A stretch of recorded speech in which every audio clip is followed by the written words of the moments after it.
Damn right they do. Blue Lives Matter.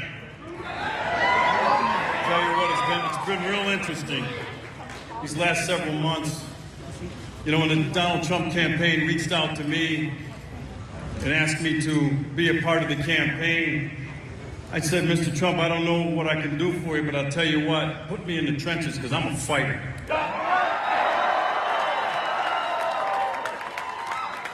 I'm a brass knuckles, bloody knuckle type of fighter. Now I know that kind of language makes this leftist media cringe. And they've been trying to shut me up, especially for the last 30 days. Can you tell it's not working? There's only one reason why they're trying to shut me up, because they know my message is effective and it's having an effect. Otherwise, they wouldn't pay any attention to me. I've been critical of this hate group called Black Lives Matter. I've been critical of the corruption, the lies of Mrs. Bill Clinton. And it's amazing that just recently I put out a tweet. You may have heard about it, you may not have. And I talked about the corruption going on and how the liberal mainstream media is colluding with the Clinton campaign to influence the election, while Mrs. Bill Clinton gets out there and accuses the Russians of trying to influence our election. The hypocrisy is unbelievable. You know, I took an oath as a sheriff of Milwaukee County. I took an oath to defend the Constitution of the United States. And right now,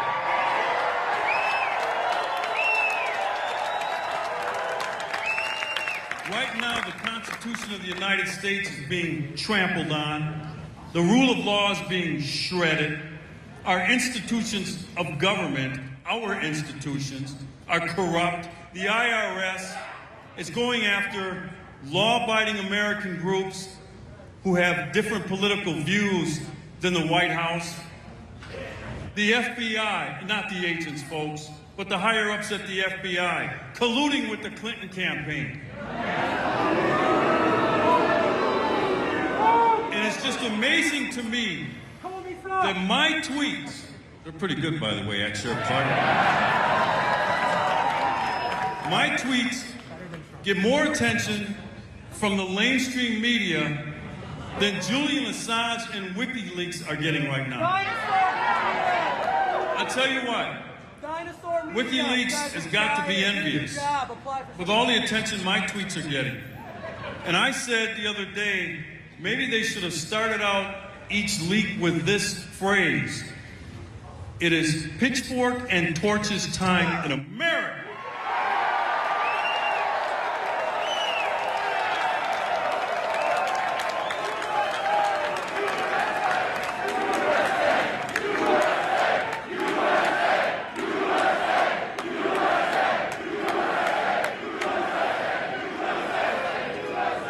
I tell you what, I've been to a lot of rallies all across the United States, and I cannot believe the enthusiasm and the energy that Donald Trump's supporters are exhibiting right now. This is amazing.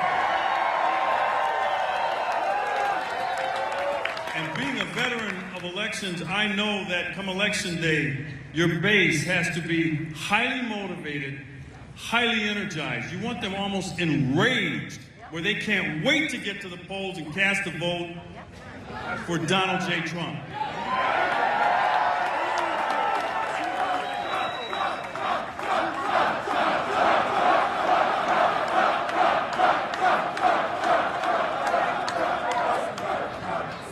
Now, the media has done everything that they can to try to make this election about more than what it really is.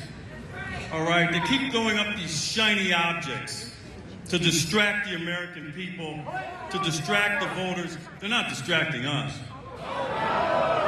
Now, Hillary Clinton, according to Dick Morris, a good friend of hers, said this one time about the Democrat voters. He says, Democrat voters are stupid, they're easy to manipulate. So the media might be able to fool them, but they ain't fooling us.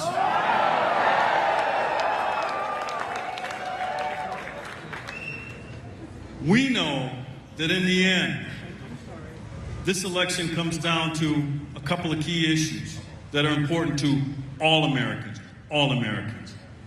And it's not some audio recording where Donald Trump said something 11 years ago. It is about the exploits of Mrs. Bill Clinton's husband,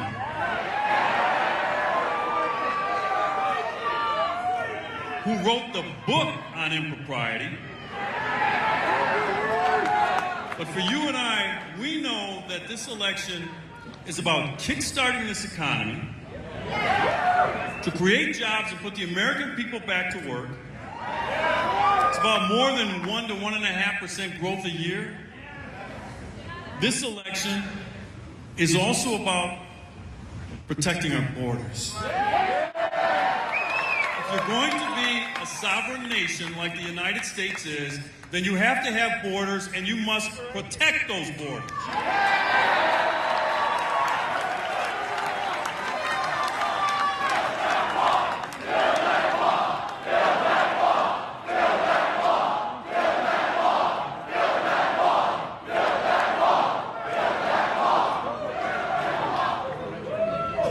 This election is also about something that is going to affect everybody in this room today at some point in time in the near future, and it's the rising crime and violence that is engulfing our communities. Violence is like water, it seeks its own level. The Democrats seem to think you can keep it contained to the ghetto and that's okay, and I think that's a sin. Because the overwhelming majority of people who live in the American ghetto are good law-abiding people, but they've been left behind by failed liberal Democrat policy.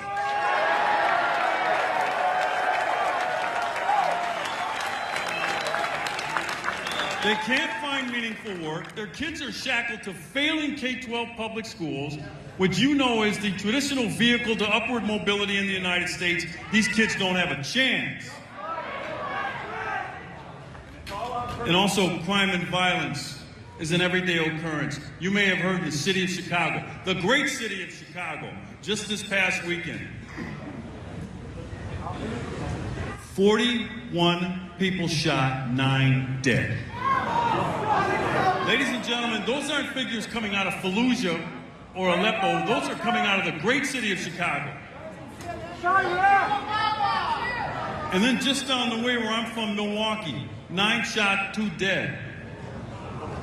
This is happening in every urban city in America. In Kentucky, Tyson Gay, the great sprinter, world record holder, his 15-year-old daughter gunned down, shot in the neck, as she got in between 2 cars shooting at each other. And yet Mrs. Bill Clinton runs around talking about extolling the virtues of the American ghetto and criticizes Donald Trump for calling them hellholes. I call them hellholes first. I'm there. They are hellholes. Nobody should have to live like that.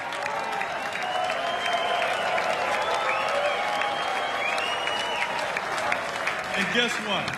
It took Donald Trump, of all people, to shine light on the horrors that are the American ghetto, which are in the deplorable, and that's deplorable, state that they are because of failed liberal urban policy. And Donald Trump said he's going to do something about it, and I believe he will.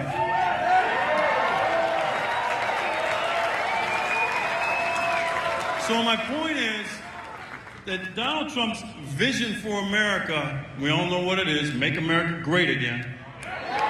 Easy to understand, easy to see, that shining city on a hill that Ronald Reagan talked about for all the world to see.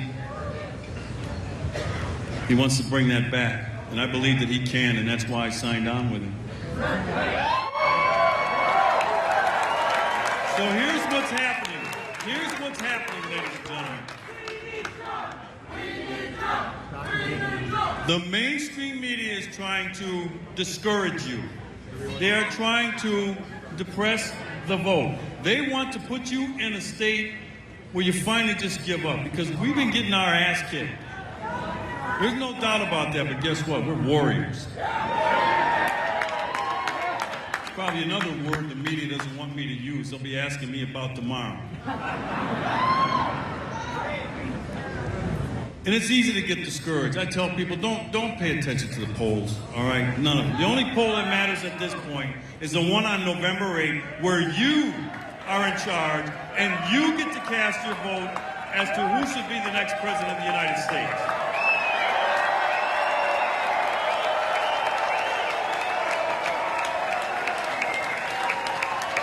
Don't listen to the polls. Not even the polls that say Donald Trump is up a little bit in Ohio and running even in states like Florida. Don't pay any attention to any of that stuff. Keep your eye on the prize. One team, one goal. We're getting real close. So I just want to close with this. Let not one team, one goal. We can argue about that later. Stay focused. Let not your heart be troubled, because it's easy to get discouraged when the mainstream media, the liberal mainstream media, because we like Fox News.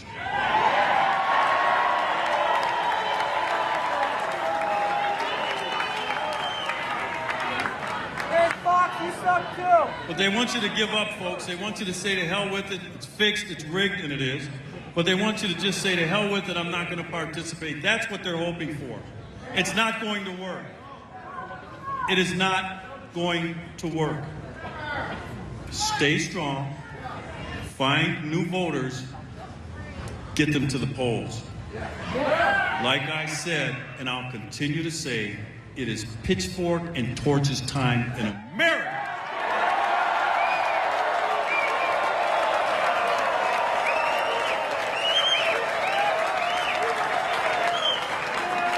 Ladies and gentlemen, God bless you, and may God continue to bless these United States of America.